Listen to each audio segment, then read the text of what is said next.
Boa noite para vocês, hein? Estamos chegando com troca de passes desta quinta-feira. Vamos falar sobre a grande decisão da Recopa Sul-Americana. O Botafogo foi até a Argentina e perdeu a partida de ida para o Racing pelo placar de 2-0. Jogo da volta semana que vem no estádio Newton Santos, aqui no Rio de Janeiro. Isso será assunto do Troca de Passes, que está começando agora e tem as presenças ilustres de Alexandre Losetti e de Ramon. Vá lá no X, no Twitter, mandem as suas mensagens pra gente, especialmente você, torcedor do Botafogo, deve estar com a cabeça inchada, né? Depois do que viu lá na Argentina, o Botafogo se complicou bastante no que diz respeito à chance de conquistar o título da Recopa. Ainda dá? Claro que dá. O Botafogo é super capaz de vencer o Racing em casa por 2-0 para levar a decisão para os pênaltis ou até por 3 gols de diferença. O problema é como fazer isso, porque o Botafogo em 2025 até agora não mostrou meios para fazer um 3-0 num bom time como o do Racing. A ver. Certo, Alexandre Losetti? Boa noite, bem-vindo ao Troca, Alê. Certíssimo, obrigado, Diniz. Boa noite para você, Ramon, todo mundo que está conosco. Breves pitacos por ordem inversa de relevância dessa noite, né? Acho muito legal quando o time do Olaria canta o Faz o Pix. Esse dinheiro vai fazer muita diferença na temporada do Olaria, na temporada desses jogadores. E dos jogadores, né? Porque certamente uma parte do prêmio deve servir como premiação para eles também. De atletas que muitas vezes não têm emprego o ano inteiro, não têm calendário o ano inteiro, então vão ter mais um jogo aí pelo menos. Eu acho que a gente glamorizou muito a questão financeira da Copa do Brasil para times grandes. A competição, o esporte, a vitória esportiva vale sempre mais do que a financeira. Mas ver um time como esse cantando Faz o Pix é muito legal.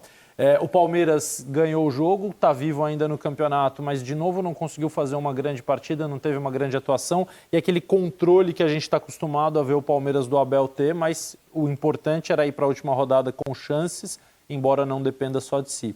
E o Botafogo, que eu acho que é o grande tema, não só de hoje, né, mas por ter sido o grande time do ano passado e por estar adotando essa estratégia de seguir bastante tempo sem um treinador, cada jogo que passa a mensagem, e aí eu falo com todo respeito ao Caçapa, com todo respeito ao Carlos Leiria que passaram lá, eu digo sem um treinador que seja considerado o treinador do Botafogo para a temporada. O Botafogo deixa claro que quer um treinador e que esses estão trabalhando enquanto ele não escolhe um nome, enquanto não dá certo uma negociação.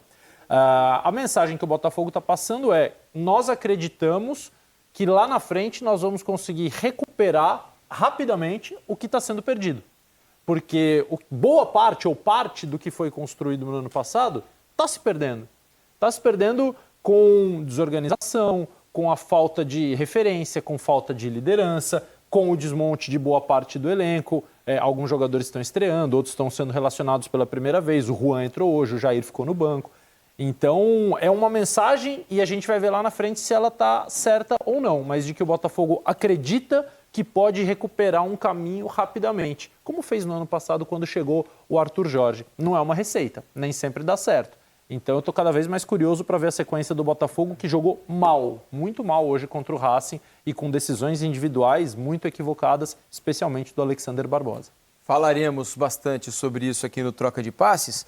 Fico aqui pensando, né, Ramon, se os maus resultados nesse início de temporada, se a perda do título da Supercopa do Brasil e se o Botafogo não conseguir reverter a situação em que se meteu na decisão da Recopa, no jogo da volta da semana que vem no Newton Santos, talvez isso não faça com que o Textor agilize um pouco o processo da contratação do treinador, porque a paciência que o torcedor, né, tem naturalmente, é muito grato a tudo que o Textor fez com o Botafogo, os títulos do ano passado, tudo isso é muito compreensível, mas à medida em que o torcedor vai tendo decepções em sequência, vê o time não engrenar, imagino que deva começar a perder um pouco da paciência, e é natural que seja assim, que foi ganha com o crédito dos títulos do ano passado, né?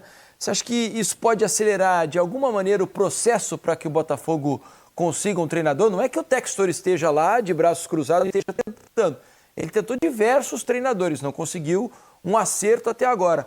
Mas você acha que pode fazer com que ele tome uma decisão mais rápida e, de repente, já que não temos o ideal, procure um caminho alternativo, Ramon? Boa noite. Boa noite, meu amigo. Boa noite, Losete. Todos que estão com a gente. Não. Eu acho que não. Por mais que eu defenda aqui que o Botafogo tinha que ter um planejamento, definir logo essa questão do técnico, né? E aí as pessoas podem dizer, mas o técnico tentou o A, o B, o C, o D. Mas, gente, ele sabia desde o Mundial que o Arthur Jorge não ficaria. Internamente, isso já estava decidido. Então, eu acho que ele tinha que ter, sim, se agilizado e ter corrido contra o tempo, né? Tentado essa contratação para o Botafogo não passar o que está passando. Diferentemente do que aconteceu em 2024. Volto a repetir, o Botafogo em 2024 não era o time a ser batido, era um time possível candidato a título, né? Por tudo que aconteceu em 23. Esse ano não. O Botafogo é o time a ser batido, já perdeu a final da Supercopa Rei, tomando uma massa do Flamengo, e hoje volta a jogar muito mal, né?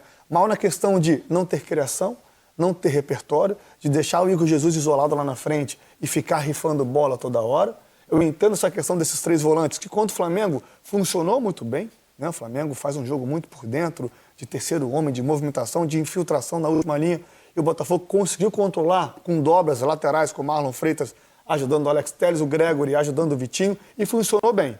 Perdeu o jogo, acontece, é clássico, mas o desempenho, a intenção de fazer as coisas boas, já foi melhor. Hoje, pegou um time agitado. A gente falava na redação ali, né, o Diniz? Salas jogando muito bem, né? Um jogador interessante, um canhotinho, que participou muito do jogo. O Botafogo hoje escapou de tomar 3, tomar 4. Né? O John, para mim, foi o melhor jogador. Na verdade, o único que desempenhou o que estava desempenhando em 2024. É um jogador que foi muito regular e salvou o Botafogo hoje. Eu acho que o Botafogo perdeu um tempo preciosíssimo. Assim. Eu concordo que o estadual, na minha opinião, com o Texas, não tem tanto valor, né? Eu tô com ele, né? Mas é pré-temporada. É hora de testar, é hora de você implementar uma nova ideia de jogo, já que o Arthur Jorge não ficou. Eu acho que o Botafogo perdeu um tempo precioso. Isso pode impactar lá na frente? A gente não sabe. O Botafogo, em 2023 e 2024, foi campeão da Taça Rio. E o ano passado ganhou tudo, depois, né? Tudo, os principais. Brasileiro e Libertadores. Não é receita de bolo que tem que contratar no início do ano, só vai dar certo assim. Não, pode dar certo, é óbvio que pode dar. Natan Fernandes, Jair, Juan Cruz, o Wendel chega no meio do ano, tá para fechar o Santi Rodrigues do New York, um bom jogador. Enfim, ele está se movimentando, está gastando, está contratando jogadores para que o elenco se fortaleça novamente. Sim. Mas eu acho que o Botafogo tem que ter o cara que idealiza tudo, o cara que comande o vestiário, o cara que dê a esses jogadores, assim, façam o que eu estou falando, porque vai dar certo. Eu sou o porto seguro de vocês. E acho também, concordo plenamente com tudo que disse, Ramon, acho também que o Botafogo perde tempo. Acho que o Botafogo, claro que se apresentou depois, mas achei o Botafogo abaixo fisicamente também hoje. Achei que o Botafogo sentiu um pouco o jogo, perdeu um jogador na parte final do jogo, né, a expulsão infantil do Cuiabano. Mas eu não senti força física também no Botafogo para conseguir reagir como deveria, né? Me pareceu muito à mercê do jogo e das decisões que o Racing tomava para a partida. Tem algumas análises e alguns comentários que são muito difíceis da gente fazer, porque esse é um momento... O ser humano é muito diferente. Você pensa de um jeito, eu de outro, Ramon de outro. Nesse elenco do Botafogo, que tem remanescentes do ano passado, jogadores que estão chegando agora, jogadores que eram reservas e estão tendo chance de ser titular, mas sem um treinador definido. Como é que cada um encara essa situação? Essa demora para definir o comandante, essa entre-safra de um ano ou de um período do ano que supostamente para o dono do clube não vale tanto assim, mas que ele sente a repercussão do que está acontecendo, ele sente a cobrança, ele sente o torcedor se distanciando um pouquinho. Então, como cada um encara isso? Eu acho que isso se reflete também na questão do movimento, do empenho, da postura na hora de tomar uma decisão, da certeza, né? Você entrar em campo com dúvida significa que os teus movimentos vão ser mais lentos, que você vai demorar para tomar uma decisão. E isso são segundos que hoje no futebol são preciosos. Então eu sinto, muitas vezes, o time do Botafogo numa aleatoriedade de decisões individuais. Sabe, um resolve, o Alexander Barbosa resolve que vai lá para frente, o outro resolve que vai cruzar, o Juan Cruz entra. No primeiro lance do Juan, a entrada do Juan Cruz é que joga o Savarino para a sua posição original do ano passado, que é mais centralizado. E ele faz 2 jogadas excelentes quando vai para o meio, o Savarino. 2 passes de primeira que clareiam a jogada. Aí a bola cai no pé do Juan, ele corta para o meio e dá um chute assim. Sabe aquela do tô estreando, quero pegar confiança? Né? Quando era, obviamente, a pior escolha a se fazer. Então, eu acho que é isso. É um time que a aleatoriedade meio que tomou conta das decisões. Isso reflete até na parte física. Claro, e as decisões individuais também estão atrapalhando, né? Por exemplo, o Barbosa fez um pênalti, para mim, inaceitável, e acho que ficou barato para ele. Merecia ter sido expulso, pelo menos na minha modesta opinião.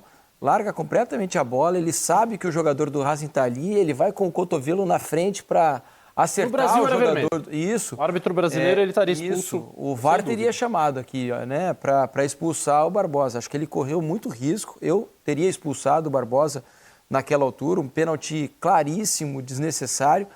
Depois, o próprio Barbosa no gol, né, Ramon? A gente conversava enquanto o gol saía.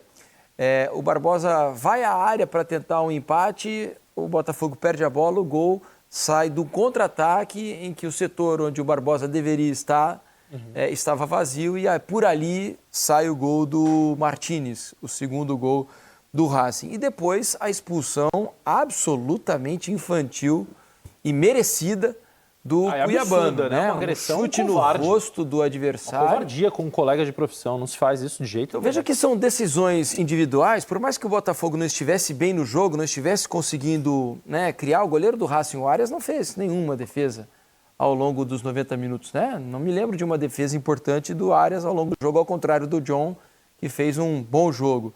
Então são decisões individuais que também vão afetando o conjunto, né? São, assim, até eu quero começar primeiro pelo segundo gol do Barbosa ali. Eu acho que, assim, pelo ímpeto de estar perdendo, de o Botafogo ter melhorado. Aquele momento do jogo, o Botafogo estava melhor. Justamente por isso, pelas mudanças. O Savarino voltando para a naturalidade de movimento, de postura corporal, de zona de campo que ele atua, né? Eu acho que ele se sentiu mais confortável. O Savarino estava muito desconfortável, na minha opinião, aberto pelo lado direito, tendo que toda hora correr atrás de lateral, enfim. Estava desgastando muito e estava errando também. Ele não estava conseguindo acertar, trocar passes, coisa que ele faz muito bem, que é o Savarino que a gente conhece, que foi o destaque de 24 por isso, para mim um dos melhores do time em 24, porque ele tocava, ele participava, ele ia para o lado esquerdo, mas com a bola no pé. Ele vinha para cá para o lado direito com a bola no pé. Ele entrava na área, ou com toque e infiltração, ou chegava com uma surpresa fazendo gol. E ele não está conseguindo fazer isso. E o Barbosa ali, nesse ímpeto, ele rouba essa bola, dá o passe e vai para a área. Estava com 3 zagueiros, ele não fez isso nenhuma vez. Fez isso quando estava com 2 volantes. Né? Mas aí estava o Danilo Barbosa e quem estava logo mais à frente era o Marlon Freitas. Eu acho que eu não sei se aí a decisão, aquele detalhe de um jogo importante. O Danilo poderia ter prestado essa atenção que o Barbosa deu o passe e se largou e foi. Marlon, Barbosa foi.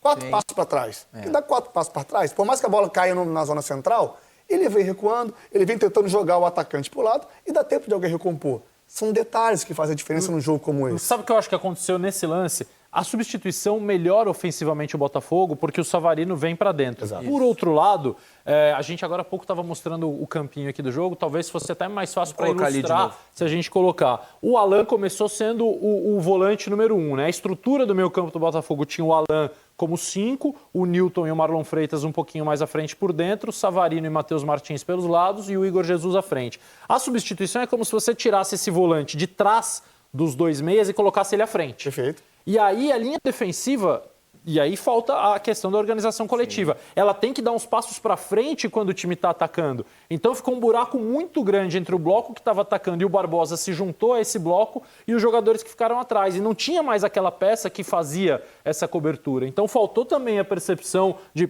não tem esse espaço agora, a gente precisa compactar. Então tudo isso é reflexo de um time que não está se formando. Esse é o grande problema. Acabou que ficou 2 contra 1, né? A bola entra exatamente onde tinha que estar o Barbosa. Exato, porque o Salas pega a bola, né, e consegue encontrar o Martínez em ótima condição, porque o Marlon estava um pouco atrás do Martínez e o Barbosa um pouco à frente, o Marlon né? estava E o na passe posição sai dele perfeito. correta. Isso. Se o Barbosa não tivesse se lançado ao ataque, quem dava o primeiro bote ali seria o Marlon Freitas, que na hora que o jogador do Racing pega essa bola, ele estava na posição certa. Eu digo que na questão da comunicação, é da percepção de ver que o zagueiro se lançou. Opa, vou atrasar um aqui, que eu estou de frente, eu vou conseguir atrasar a jogada, eu vou dar um bote, vou matar a jogada, enfim, não vou deixar tomar o contra-ataque, né? Mas assim, o Marlon estava na posição correta, não estou criticando o Marlon. Minha crítica é o Barbosa que se lançou de uma maneira equivocada, na minha opinião. Até um amigo meu que é botafoguense me mandou uma mensagem dizendo assim, pô, será que o Barbosa voltou a ser aquele do começo do ano passado, né, quando ele chegou? Porque ali ele demorou a se encontrar um pouquinho, depois engrenou e se tornou um dos melhores zagueiros do futebol brasileiro, né? Mas ele está de novo com dificuldade nesse início de temporada. Eu acho que está afetando muito a questão mental dele. Por essa falta de comando, ele, Marlon, Danilo, Gregory, jogadores mais experientes, Savarino, Alex Telles, né? Meio que foram os porta-vozes, assim, eles mesmos que tomaram a frente do negócio. Eu acho que isso pode ter atrapalhado um pouco o Barbosa. Eu gosto de zagueiro. Eu falo aqui sempre abertamente, zagueiro tem que ser expulso, tem que dar aquela chegadinha às vezes, tem que fazer alguma maluquice, zagueiro tem que fazer isso. Só que ele está passando do ponto, ele está prejudicando demais a equipe, o coletivo, e em muito espaço curto de tempo, sabe? Isso tem sido muito ruim para o Botafogo e principalmente para ele.